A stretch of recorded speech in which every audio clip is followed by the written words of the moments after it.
बुलंदशहर के गुलाबथी कस्बे के 70 साल के रामकिशन गर्ग की आप बीती परिवार के रिश्तों पर सवाल खड़े करती है, जिनके परिवार ने ही उन्हें बेगाना बना दिया।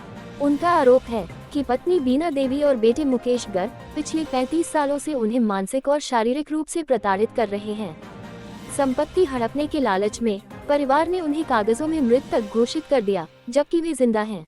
रामकिशन जी बताते हैं कि उनकी पत्नी खुद को विधवा बताकर लोगों की सहानुभूति बटोर रही है और उनकी संपत्ति पर अवैध रूप से कब्जा करने की कोशिश कर रही है। यह मामला दिखाता है कि कैसे पारिवारिक रिश्ते स्वार्थ के कारण टूट सकते हैं। रामकिशन जी अब अपनी जान की सुरक्षा और न्याय के लिए कानूनी लड़ाई लड़ रहे हैं। क्या नाम है आपका? रामकिशन पुत्र लखपतरा, गुलावटी निवासी। मैं लगभग 20-25 साल से इस मकान में अकेला ही रहता हूँ।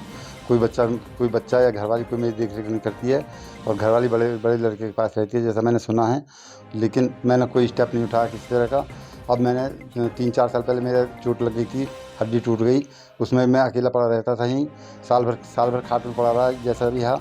और घरवाली ने कोई देख रेख, किसी बच्चे ने कोई देख रेख मेरी नहीं की और मेरे लड़के ने मुझ पर 50 दफ़ा हाथ छोड़ा, समझे जी।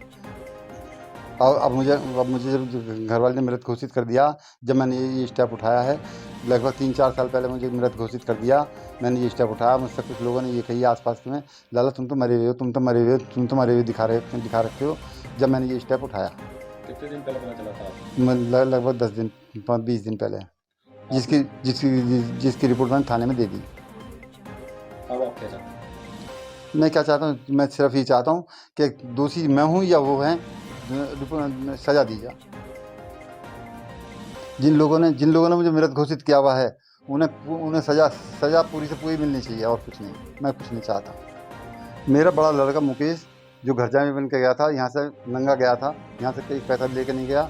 और उसने, मैंने सुना है, पता लगा है कि उसने सब ज़मीन जायदाद और उसके माता पिता के मरने के बाद में, सास ससुर के मरने के बाद में, उसने अपने नाम कर लिए और बहू को घर से निकाल दिया है। बहू दर दर की ठोकरें खाती हुई इधर उधर डोल रही है और बहू से ही मुझे ये पता लगा कि ऐसा हो गया।